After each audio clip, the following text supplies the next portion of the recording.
Hello, Mr. President. Thank you very much for providing Fox News with this opportunity for an interview. I'm joined here by my colleague, reporter Greg Palkot, and we're very interested in proceeding.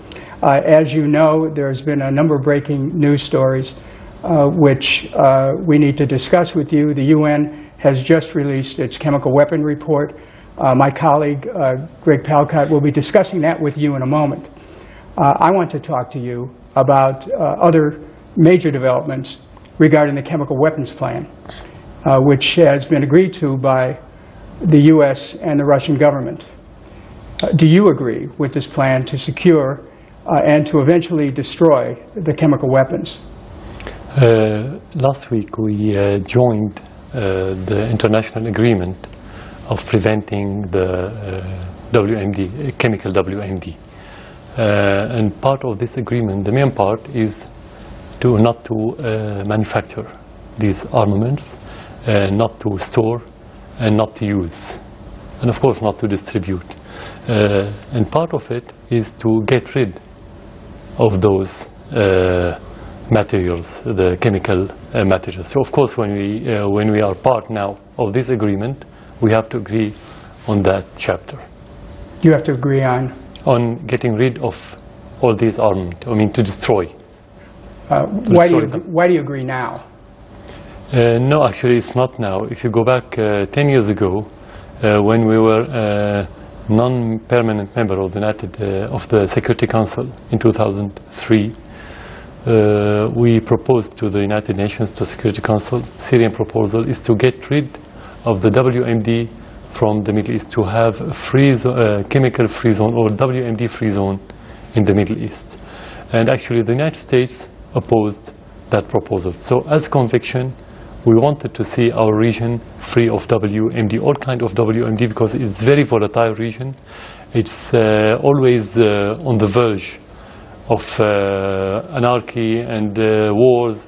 So that's why we cannot say that we agreed now. Well, we know that President Obama and Secretary Kerry have said in the past that you were lying. Now that's their words, not mine, when you said that you didn't have any chemical weapons. A few days ago in an interview with Russia, Channel 24, you admitted you had chemical weapons stockpiles. Now I just want to make sure we're clear here before we go forward. Do you or do you not have chemical weapons? First of all, regarding what Obama and Kerry said, I dare them to say that we said no once. We never said it. You never said? No. We never said. We never tell said. Us now. We never said no. We never said yes. Can we you always say yeah? But we always say it's classified issue. We don't have to discuss it. And if we want to talk about it, we say if. And if means you may have it, you may not. So this is blatant lie. Okay, but can you tell us now? Do you have chemical weapons or don't you? Of course, when we joined the treaty last week, it means that we have, and we said that. So it's not a secret anymore. So as far as the American people, you will agree that you do have a stockpile of chemical weapons. Well, that's why we joined the international agreement, in order to get rid of these. Now my colleagues, my former colleagues on Capitol Hill are kind of skeptical about your agreement with this plan. They say it's just a stalling tactic. Is it? Well, a stalling tactic, well, what's it, to join the agreement? Yeah, that you're just stalling right now for time, that you really don't have any intention of going along with the plan. Are you stalling? When you join the agreement, you have mechanism, and you have to obey these mechanisms. And according to the history of Syria, we never made agreement with any party in this world, and we didn't fulfill what we have to do, our role in that agreement. Never. So you would say that President Obama then can trust you to follow through? I don't think that President Obama should trust me first. The Syrian people should trust me, not President Obama. That's okay. Second, when you talk about agreements and international relations, you have mechanisms. And those mechanisms should be based on objective criteria. So if you want to trust or not trust, watch this country, see if they obey those mechanisms and those rules or not. This is where you can trust him or not. So it's not personal relation. I understand. So you're under a tight time deadline. Are you going to be able to provide the list that is part of the agreement? Exactly. It is part. you should provide a list of the arsenal that you have to the organization of the chemical weapon. And are you open? Are you ready to open chemical weapons sites to international inspection? We didn't say that we are joining partially that agreement or that organization. We joined fully. We send the letter, we send the documents, and we are committed to the full requirements of this agreement. Well, would you be ready to let our Fox News cameras have access to some of the chemical weapons site so that the American people will be able to see for themselves? Is that possible? In Syria we have institutions, we have rules, we have conditions, so we have to go back to this institution to ask them for that request, and after they study the request, they can say yes or not. But it's not about the president to take that decision alone. So we have the institution. You can do that after this interview. You can ask for permission. Can you destroy these chemical weapons quickly, and if not, why not? I think it's a very complicated operation technically, and it needs a lot of money.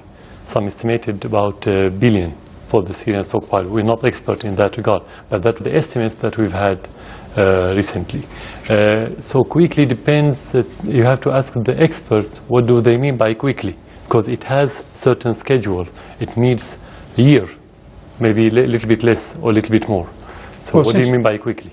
Since it is the United States which demanded that you give up chemical weapons, would you be prepared to turn over your chemical weapons to the U.S. government for the purposes of safely destroying those weapons? As I said, it needs a lot of money. It needs about $1 billion. It's very detrimental to the environment. If the American administration is ready to pay those money and to take the responsibility of bringing toxic materials to the United States, why don't they do it?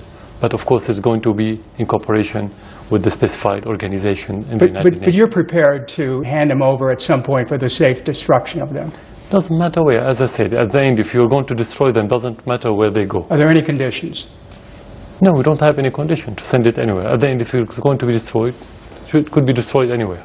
It's, as I said, it's very detrimental to the environment. So whoever country is ready to take the risk of those materials, let them take it. I just have one final question before I give it over to my colleague, reporter Greg. Do you have a security agreement with the Russian government that if and when you give up your chemical weapons, that you, in fact, will be protected so that you're not vulnerable to attacks? Yeah. Because we know there are other nations which gave up their weapons and then they were attacked. You know, the Russian role politically was very efficient during the crisis in Syria, during the last 2.5 years. And they vetoed 3 times in the Security Council. So actually they protected Syria politically. They don't have to have a security agreement with Syria regarding this. It's not about only about the army and the war. It's about politics, first of all. So I think they are doing their job without having this agreement. So just to summarize, you do have chemical weapons. You're prepared to go along with the plan to destroy them, and that you're prepared to cooperate with the international community in that. Again, as I said, what you mentioned, all are part of the international agreement, and when we agreed to join this agreement, we want to fully cooperate with this agreement, not partially. I think this is very clear. Greg? All right, thank you, Dennis. Mr. President, this is so important. Let me just follow up on just 1 or 2 points and then move on. Again, no conditions. You will agree to this plan to destroy your chemical weapons. You had put conditions on this in the past week or so, but no conditions. The only condition that the agreement will entail and propose and provide. Okay. So now we are going to discuss the details with the international organization.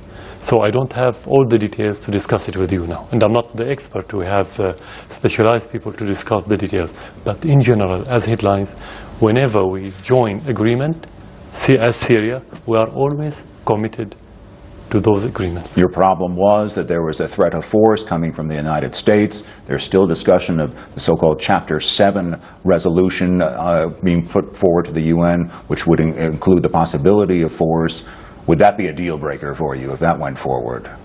What the deal breaker? Chapter 7 resolution in the UN, which allows bodies in the UN to use force if you're not complying. Yeah, there's misunderstanding that we agreed upon this agreement because of the American threat. Actually, if you go back before the G20, before the proposal of this initiative, the Russian initiative, the American threat wasn't about handing over the chemical arsenal.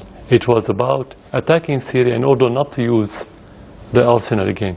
So it's not about the threat. Syria never obeyed any threat. Actually, we responded to the Russian initiative and to our need and to our conviction. So whether they have Chapter 7 or don't have Chapter 7, this is politics between the great countries. So that's irrelevant to you? No, relevant. No. We obey because we want to obey. We have completely different incentives. And again, that time frame which Dennis mentioned, 1 week to come up with a full accounting of your chemical weapons, November for the first inspectors to come in, mid-2014 for all your chemical weapons to be destroyed. That's an ambitious timetable even by expert standards, but you think that is doable? Yeah, but we have to discuss these details with the organization first. So you have to discuss that first? Yeah, this first. Second, the time is not our problem, it's the problem of the organization.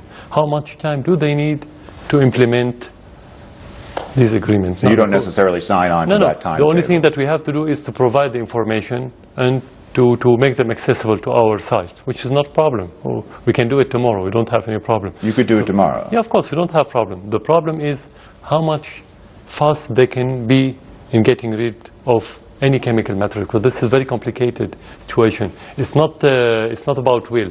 It's about techniques. So only experts can answer your questions. Which leads me to my last question on Dennis's topic, and that's exactly what some people are saying, that this is just a ruse, just a game, because it is so difficult. Experts say it will be so difficult to get rid of these chemical weapons, especially in a war situation like this. This is indeed buying you a lot of time. Even if you don't have war, it is difficult. Even if you have all the requirements afforded by every party, it takes time to get rid of. So you're saying this could take years? As I said, we don't have experience in that regard, but some say it take 1 year. I didn't say years. As I heard, it takes about 1 year, maybe a little bit less, a little bit more. Thank you, Mr. But President. at the end, we have to see the expert, and they will tell us. Okay. Let's go on to the latest breaking news. There's a lot of breaking news in this region right now, and that's the just-released UN report on the chemical weapon attack last month in the outskirts of Damascus right now. According to this report, and this is the report you said you were waiting for. You said you didn't want to hear the U.S., you didn't want to hear UK, you didn't want to hear France, you want the UN to speak. And they have spoken, and they have said, and I quote, "There is clear and convincing evidence that the nerve gas sarin has been used." And they base this on environmental, chemical, medical samples. They say that killing happened on a relatively large scale. That killing included children. Do you agree with this assessment? They have the samples, and they are supposed to be objective. We didn't have any formal report. But the question, if I agree about the use of sarin gas. Now, do you agree with the assessment that a chemical weapon attack occurred on the outskirts of Damascus on August 21st? That's the information that we have, but the information is different from evidence. It's different? Yeah, it's different. So you disagree with the UN report? No, I don't disagree. You have to wait till you have evidence. You can agree and disagree when you have the evidence. They have the evidence. They've interviewed 40, 50 people on the ground. Yeah, we have to discuss the evidence with them. We have to discuss it with them because they are going back. They haven't finished their mission yet. They are going back, and we have to discuss it with them. We have to see the details. But we cannot disagree without having the opposite evidence. So nobody said that it's not used, because in March we invited the delegation to Syria because the sarin gas was used in March. We had the evidence that it was used in March. And we'll get into that in a second. I wanted to ask you about when I talk as official, I can talk about the evidence that I have. Okay, but they put out a 38-page report. I mean, it's been posted since yesterday. I don't know whether you've had a chance to look at it. We have to look at it. We have to discuss it before saying whether they are correct or not. Yeah, it's only yesterday evening.